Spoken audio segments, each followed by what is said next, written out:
በኢትዮጵያ የተማሪዎች እንቅስቃሴ ኢትዮጵያ የብሔረሰቦች እስር ቤት ናት ያሉት የነገስታቱ ልጆች የባላባቶቹ የደጃዝማች የግራዝማች የቀኛዝማች ልጆች ናቸው። ያኔ መሬት ላራሹ ብለው የጮሁት የተማሩት ናቸው። የዳው ልጅ ምን ይጮሃል?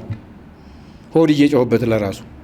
አንዳንድ ጊዜ በሰዎች መካከል ዲፍረንሱ የሚመጣበት ምክንያት እኔና እዚህ ያለን እንኳን አሁን በግልጽ ፍርጥርጥ አድርገን ብንነጋገር አንግባባም። ለምሳሌ እኔ ዳይቨርሲቲ ችግር ነው ብዬ አላምነው። እኔ ማንነቴን ወያኔ አልነገረኝም፣ ኢህአዴግ አልነገረኝም። ሳድግ ጀምሮ ነው ማቆም ማን እንደሆንኩ ማለት ነው። በዝርዝር ነው የተነገረኝ። አንተ አርሲነ፣ ከዛ እንደዚህ አይነት ጎሳነ፣ ከዛ እንደዚህ አይነት በርነ፣ ከዛ እንደዚህ አይነት ወገን ምናምን ተብሎ ግን ጥላ ተብሎ አልተነገረኝ። ሌላውን ጠልቼ አላደኩም። ኢትዮጵያ ውስጥ አንዱ ከባድ ችግር አሁን ኤትኒሲቲ ኤትኖሴንትሪክ መሆን ነው። ብሔርተኝነትን አንዳንዳችን ጎሰኝነት ብለን የምንጠራ ሰዎች አለን። ለእኔ ጎሰኝነት አይደለም ብሔርተኝነት። ብሔር ጎሳ አይደለም። የአንድ ብሔር ጎሳዎች አሉ፣ ክላኖች አሉ እያለ ወደታች ይሄዳል። ለምንድነው በግልጽ የምናገረው? ጴንጤ መካከል ራሱ ችግር አለ ብዬ ነው። እንደ ኦሪንቴሽናችን ነው፣ እንዳደግንበት ኦሪንቴሽን ነው። እሳቸው አንድ ሰሞን ውሂድ ኢትዮጵያዊነት ይሉ ነበረ እና ምንድነው ውሂድ አለው። ውሂድ ምንድነው አልኩት። እኔ ስቀልድበት አልተቀየመኝም። ማለት ቢቸግረው እሱ ኢትዮጵያውያኖች ውሁድ ናቸው ማለት የተጋቡ ምናምን ናቸው። እና አንድ የኔ ጓደኛ ነበረ ጎጃሜ ነኝ ብሎ የሚያምን በቃ ምንም የለብኝም ከሌላ ብሎ አባቱ አንድ ቀን አወሩኝ። አርሲ ውስጥ እኮ እንደዚህ እንደዚህ ምናምን ተወልዶ አይ አንተ ጎጃሜው አርሲ አለብህ ስለው ጋሽዬ እኮ አንተ እንደስ ለማሰኘት ነው አለ። ግድ የለህም ጠይቅ ሲል እውነትም ለካ አለ። እና እኔም እንደዚህ አውራና ለካ እኔም በሆነ በኩል አለብኝ ደግሞ ምንጃሬዎች ይሁኑ ብቻ ማን እንደገባ አላቅም ገብቷል። እዛ ያው አርሲና ምንጃሬ ጎረቤት ነው ብዬ ምን ለማለት ነው እንደዚህ ግልጽ የምናገረው? እዚህ ላይ ራሱ ያለን አመለካከትና አሳሰብ የየግላችን ይሁን ግድ የለም። ግን አሁን ሰዎች አንዳንድ ጊዜ ሁሉን ነገር ከብሔር አንጻር የሚያዩ ሰዎች አሉ። በጣም ኤትኖሴንትሪክ ነው፣ ሴንሲቲቭ ይሆናሉ ሰዎች። በቤተ ክርስቲያን አመራር ውስጥ ራሱ ችግር አለ። አንዳንድ ጊዜ ከኛ ከውስጥ ነው መጀመር ያለብን። እኛ ራሳችን የሃይማኖቱ መሪዎችም የሰላም ሰዎች መሆን አለብን። እኛ የሰላም ሰዎች ከሆን ሰላምን በእርግጥ ለሌሎቹ ማስተማር መስበክ እንችላለን። ኤቨንዞ ቅድም እንዳልኩት ዘመኑ የመጨረሻው ዘመን ቢሆንና የሰላም ጉዳይ በጣም አስቸጋሪ ቢሆን ያም ቢሆን ስለ ሰላም መስራት፣ ስለ ሰላም መጸለይ እና ስለ ሰላም አስፈላጊውን ነገር ማድረግ ተልእኮ ነው። አንድ የእስልምና ልቅ ኬንያ ውስጥ አሉና አፍሪካ ሪሊጂየስ ሊደርስ ፎር ፒስ የሚለው ላይ ወረቀት ሰውየው ሲያቀርቡ በእስልምና ስም ከቁርአንና ከሐዲስ እየተጠቀሰ ምን አይነት ከባድ ችግር እንደሚፈጠር የሚጠቅሱትን ጥቅሶች እየጠቀሱ እኔ የራሴ እምነት ስለሆነ በግልጽ ልናገር እያሉ ያለ ራይ ሰዎች ሲናገሩ ቆዩና ነገር ግን እኮ ኢቭን ኢን ዘ ኦልድ ቴስታመንት ብለው ከብሉይ ኪዳን ደግሞ ሲጠቅሱ አረ ከአዲስ ኪዳንም ነግሮታለሁ አልኳቸው። አይ ላይክ ዛት እስቲ ንገረኝ አሉ። ጌታ ኢየሱስ ክርስቶስ ምን አለ? እኔ ሰላም ለማምጣት የመጣው ይመስላችኋል አላለም? ሰላም ላመጣ አልመጣውም ብሏል።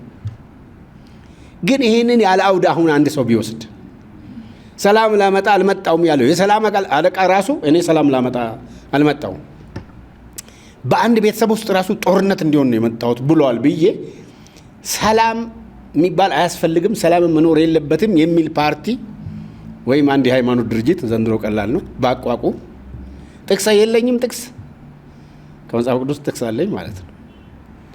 ግን የእግዚአብሔር ቃል የእግዚአብሔር ሙሉ ሐሳብ በእግዚአብሔር ቃል ውስጥ ከብሉይ ኪዳን እስከ አዲስ ኪዳን የምናገኘው ነገር በመጀመሪያ ከእግዚአብሔር ጋር እርቅ ሲኖር፣ ከእሱ ጋር ሰላም ሲኖር፣ በውስጥ ሰላም ሲኖር ቢቻላችሁ ከሰዎች ሁሉ ጋር በሰላም ኑሩ የሚለው ይኖራል።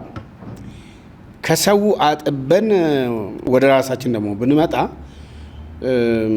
ከጸጋ ስጦታ፣ ከባህሪ፣ ከካልቸር ከመጣንበት ትራዲሽን የቤተ ክርስቲያንም ትራዲሽን ሊሆን ይችላል የተነሳ በቀላሉ ሰዎች አብሮ የተሳለጡ ሊሆኑ አይችሉም። ግን ይሄ ማለት ሰላም በመካከላቸው አይኖርም ማለት አይደለም። ሰላም በመካከላችን መኖር አለበት፣ ሊኖርም ይገባል። እንደ እግዚአብሔር ሰዎች በመጀመሪያ ደረጃ በውስጣችን የምንጠላው ሰብአዊ ፍጡር መኖር የለበትም። ክፉ የምንመኝለት ሰው መኖር የለበትም።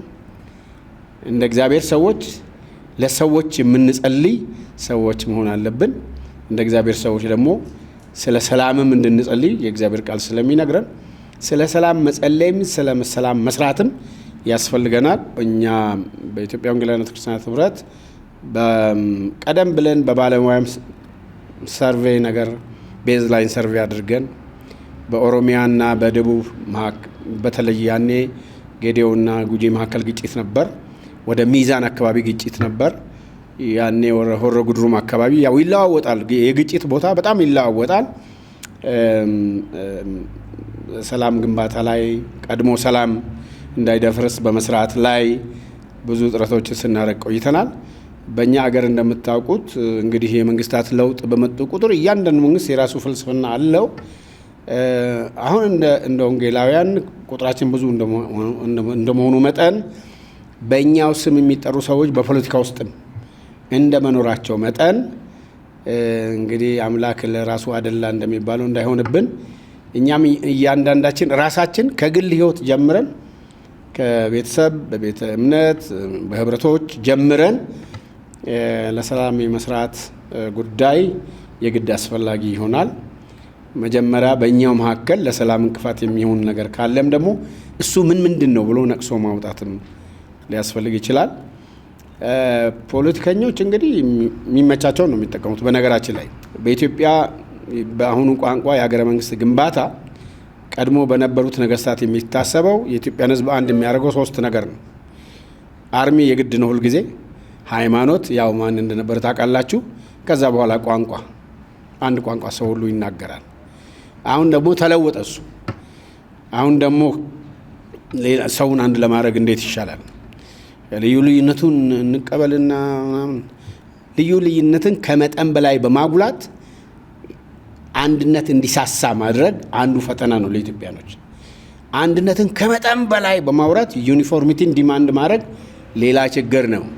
ስለዚህ መሃሉ የትኛው ነው ብሎ ማሰብና ለሰላም መስራትም ለሰላም መጸለይም እና መስራትም የግድ አስፈላጊ ነው። እንግዲህ አንዳንድ ጊዜ ችግሩ ምንድን ነው? አንዳንድ ሰው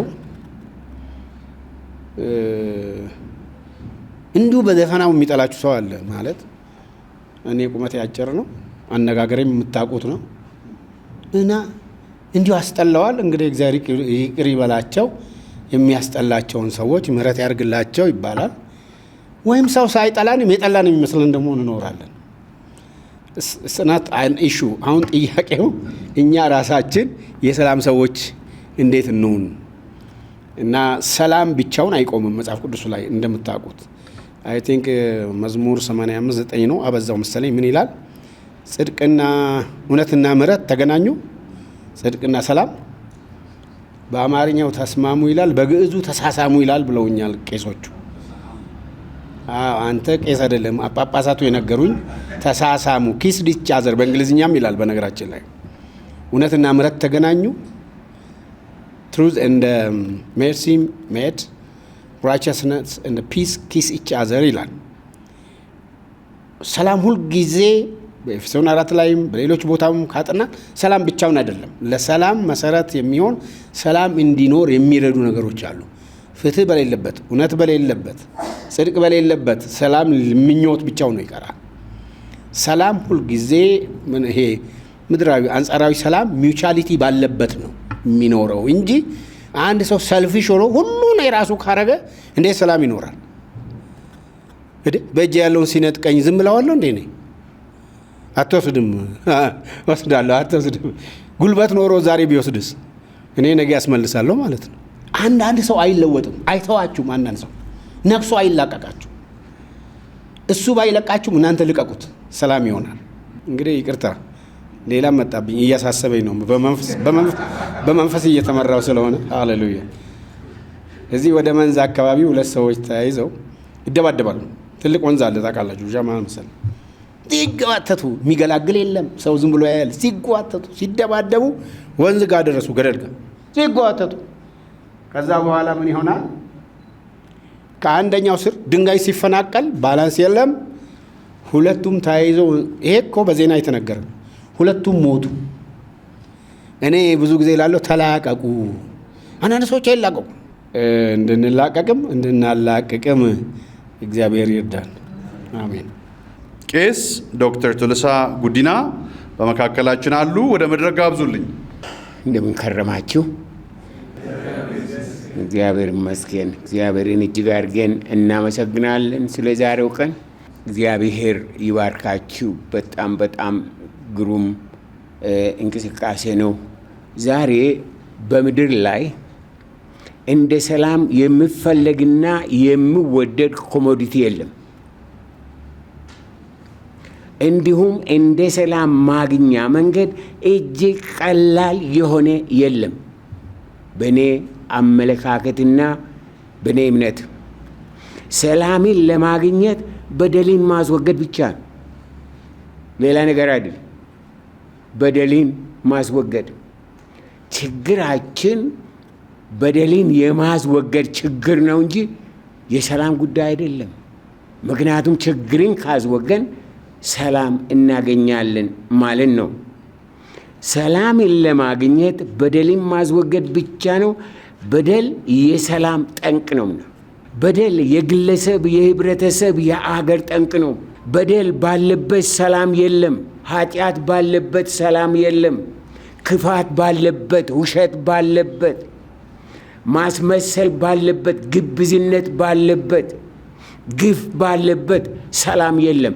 ምክንያቱም እነዚህ የሰላም ጠላቶች ናቸው። ለዚህ ሁሉ መፍትሄው በሙሉ ልብ ወደ እግዚአብሔር መምጣት ነው፣ ንስሐ መግባት ነው። ይህ ያላስፈላጊነቱ ከእርስ በርስ ጋር በጥላቻ፣ በጎሰኝነት፣ በጦርነት፣ በከንቱ የሚማቅቅ ህዝባችን በእውነት ለመፈወስና በሰላም ለመኖር የሚያስፈልገው አንድ ነገር ብቻ ነው። ያም ንስሐ መግባት። የግል የሆነ የአገር፣ የውስጥ የሆነ የውጭ ሰላም በመንግስት አዋጅ፣ በአመራር ዲፕሎማሲ ብቻ የሚቻል አይደለም። ሰላም ንጹህ ነው። ሰላም ቅዱስ ነው። ሰላም ህይወት ነው። ሰላም ስልጣን ነው። ሰላም ድል ነው። ሰላም ነፃነት ነው። ያለ ሰላም ሰው በነፃነት ሊኖር አይችልም። ሰላም ያለው ሰው ሁልጊዜ ነፃ ሰው ነው፣ ነፃ ይወጣ። ጌታ ንስሐ ግቡ አለ። ንስሐ መግባት ደግሞ የእኛ ፈንታ ነው። ነቢዩ ኢሳይያስ በንስሐ መንገድን ጥረጉ አለ። ዮሐንስ መጥመቁ ለንስሐ መንገድን ጥረጉ አለ። ጌታ ኢየሱስ ክርስቶስ ንስሐ ግቡ ብሎ አለ። የአዋጅ ነጋሪ ቃል፣ የአዋጅ ነጋሪ መልእክት እንዲህ ይላል፣ የእግዚአብሔርን መንገድ በምድረ በዳ ጥረጉ፣ ለአምላካችንም ጎዳና በበረሃ አስተካክሉ። ለምን? ሁሉም ይስተካከል።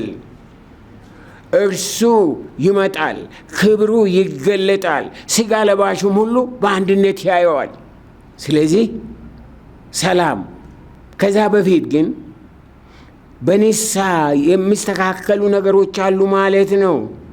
እንግዲህ ከሁሉ አስቀድሞ ሁላችን ጌታ የሚመጣበትን መንገድ፣ የምናገርበትን መንገድ፣ የሚመራበትን መንገድ፣ የሚሰራበትን መንገድ፣ የሚፈታበትን መንገድ፣ የሚገለጥበትን መንገድ በንስሐ ማዘጋጀት ነው።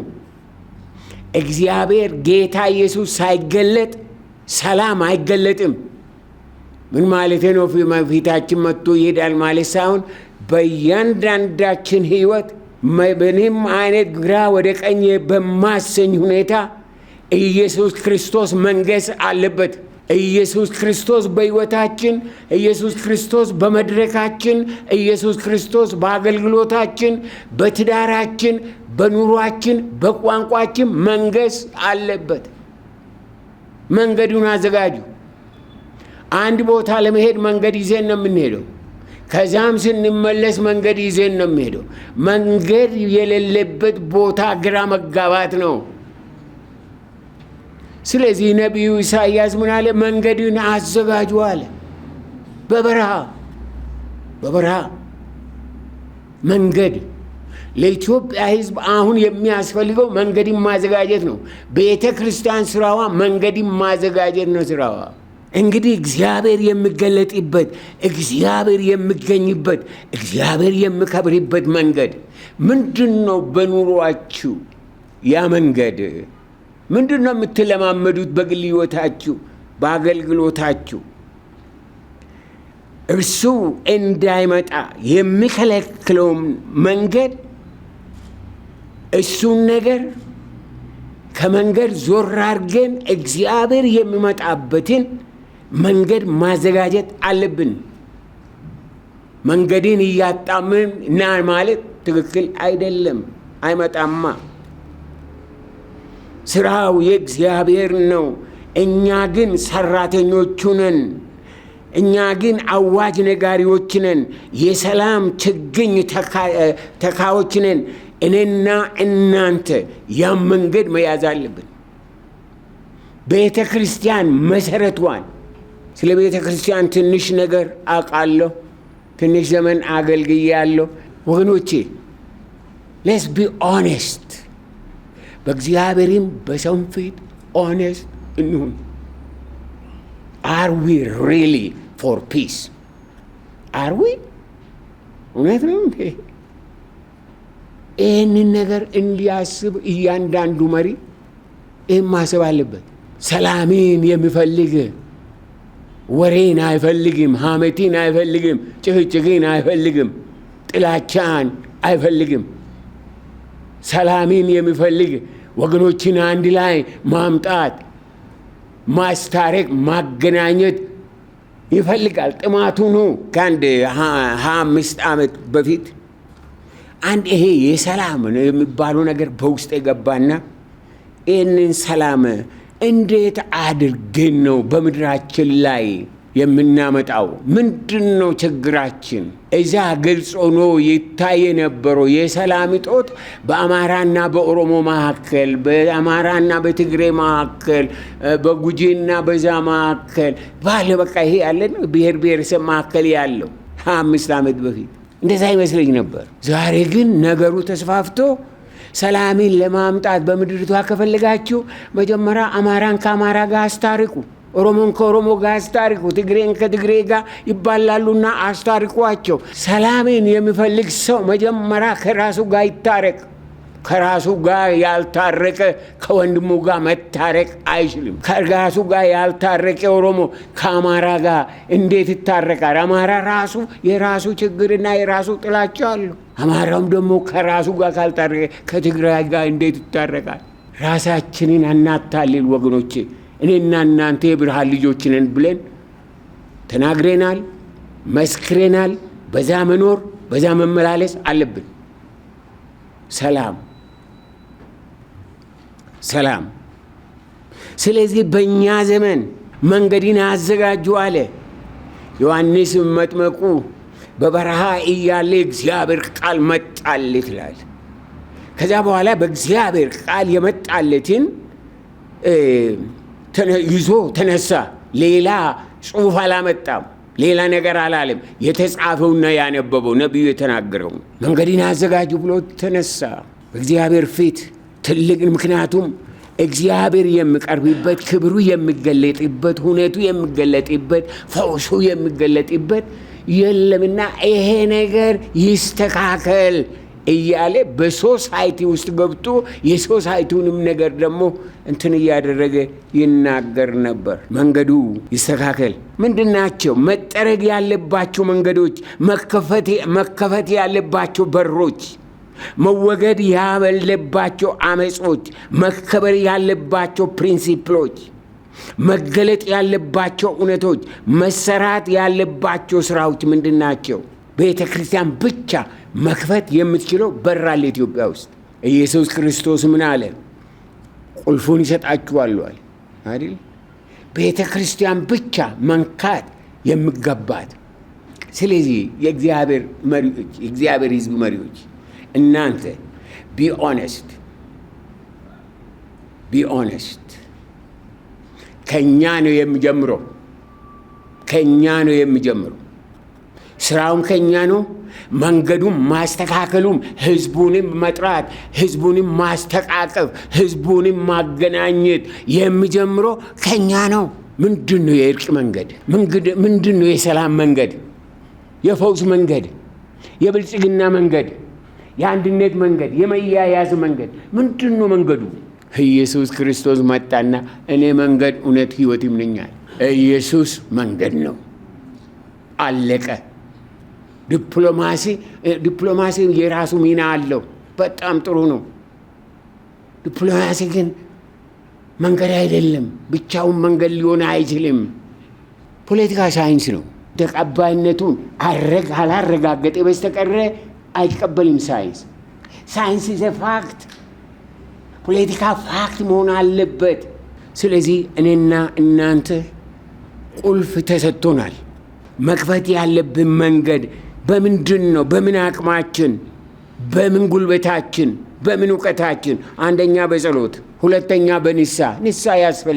ንስሐ ያስፈልገናል። በየቦታው በየሁኔታው የእግዚአብሔር ሰዎች ንስሐ ያስፈልገናል። ስለ አንደበታችን ንስሐ ያስፈልገናል። ስለምናስበው ንስሐ ያስፈልገናል። በሶስተኛ ደረጃ በመሰዋት ነው። እውነተኛ ፍቅርን፣ እውነተኛ ሰላምን ለማምጣት ለሌላው ለመኖር መሰዋት አለብን። በአራተኛ ደረጃ ይህንን ነገር በእውነት እንደ እግዚአብሔር ቃል ወደ ፍጻሜ ለማድረስ መሰጠት አለብን። ያልተሰጠ ሰው የትም ሊደርስ አይችልም። በአምስተኛ ደረጃ መስጠት አለብን። ሁለመናችንን ያለንን ሁሉ ለዚህ ዓላማ መስጠት መሰዋት አለብን። የእስራኤል አምላክ እግዚአብሔር ይባርከን። በምድራችን ብዙ እንትኖች አሉ። ብዙ ስራ የሚያስፈልጉ ነገሮች አሉ። በቅርብ ጊዜ አንድ ቅን ኢትዮጵያ የሚባል እንቅስቃሴ ጀምረን እየሰራንበት ነው። ባለፈው ዓመት ተማሪዎችን ከየክፍለ አገሩ ከ9ኛ ክፍል አንደኛ የወጡትን ከነ አስተማሪዎቻቸውና ከነ ወላጆቻቸው እዚህ አዲስ አበባ ዩኒቨርሲቲ አምጥተን ለአንድ 4 ቀን እዛ አስተኝተናቸው ጠዋት ሌክቸር ይሰጣቸው ነበር። ዶክተር ገለታም አንዱ ሌክቸረር ነበረ። ተማሪ ለሀገር ሰላም፣ ተማሪ ለሀገር እድገት፣ ተማሪ ለሀገር አንድነት በሚል በተለያዩ እንትኖች እና ምን ለማለት ፈልገን ነው? ይሄ የአስተሳሰብ ቅንነት የሌለው ሰው በሽተኛ ነው። ከሕፃንነታቸው ከልጅነታቸው ጀምሮ ይሄንን ቅንነትን ሰው እንደ ሰው መቀበል፣ ሰው እንደ የከበረ መሆኑን እንዲያውቁ እና ከኪንደርጋርተን ጀምረን እስከ ዩኒቨርሲቲ ድረስ ይህንን ብናደርግ ትልቅ ኮንትሪቢዩሽን እናደርጋለን በሚል የተጀመረ አስተሳሰብ ነው። አንድ በጣም የማረሳው ከ4 ቀን በኋላ ከመጡት ተማሪዎች ምስክርነታቸውን እንዲሰጡ ጠየቅናቸው እና አንዲት ልጅ ከጎንደር የመጣች ምስክርነቷን ሰጠች። ምን አለች? እኔን የሚገርመኝ አለች፣ ሰው ከምድር ላይ ተነስቶ ከደመና በላይ በሮ ከዛ ወርዶ በምድር ላይ እንደገና መጣላቱ ይገርመኛል አለች።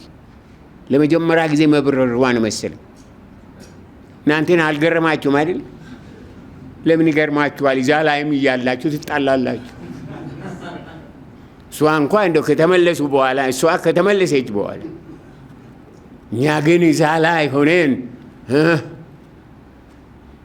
የእስራኤል አምላክ እግዚአብሔር ማስተዋልን ይስጠን እና ስለዚህ ይሄ ቅን ኢትዮጵያ is a part and a parcel of this movement እና ስለዚህ መገናኘት መወያየት ያስፈልገናል መሰለኝ ሁላችሁ ይሄ አንድ ድርጅት ወይም የሃይማኖትም አይደለ የፖለቲካም አይደለም just as human beings ልክ እንደ ኢትዮጵያውያን ተቀባብለን ምን አለ ትንሽ ፊደል ቆጥረናልና አንድ ላይ ምንም ብዙ ዲማንድ ሳናበዛ አንድ ላይ ብንኖር አንድ ላይ ብንሄድ አንድ ላይ ብንራመድ አንድ ላይ ትልቅ ኃይል ትልቅ ፈውስ ትልቅ ስራ ለምድራችን እንሰራለን። ስለሰማችሁኝ እግዚአብሔር ይባርካችሁ። ምን እንደተሰማችሁ አላውቅም። በፊታችሁ ላይ የማነበው አንድ ነገር የለም እና ስለዚህ አነበብኩ አላነበብኩ እግዚአብሔር ይባርካችሁ፣ በጣም ይባርካችኋል። ስሜ አለሙ አማረ ይባላል። የሰላም ለኢትዮጵያ ድርጅት ዋና ስራ አስፈጻሚ ነኝ። የዛሬው ፕሮግራም የተዘጋጀው የሃይማኖት መሪዎች ለሰላም ምን ማድረግ ይችላሉ የሚል ነው። ይሄ ምን ለማለት ፈልገን ነው? የሃይማኖት መሪዎች ለሰላም ግንባታ ትልቅ አቅም አላቸው። ምክንያቱም ቅድም እንደተናገርኩት በመግቢያ ላይ የኢትዮጵያ ሕዝብ ከ90% በላይ ወይም 98% በላይ ሃይማኖተኛ ነው። ስለዚህ የሃይማኖት መሪዎች ሰላምን ለማስፈን በእጃቸው ላይ ትልቅ መሳሪያ አለ። ምክንያቱም በግጭት ውስጥ ያሉ ወገኖች በግራም ሆነ በቀኝ በሃይማኖት መሪዎች ስር ናቸው።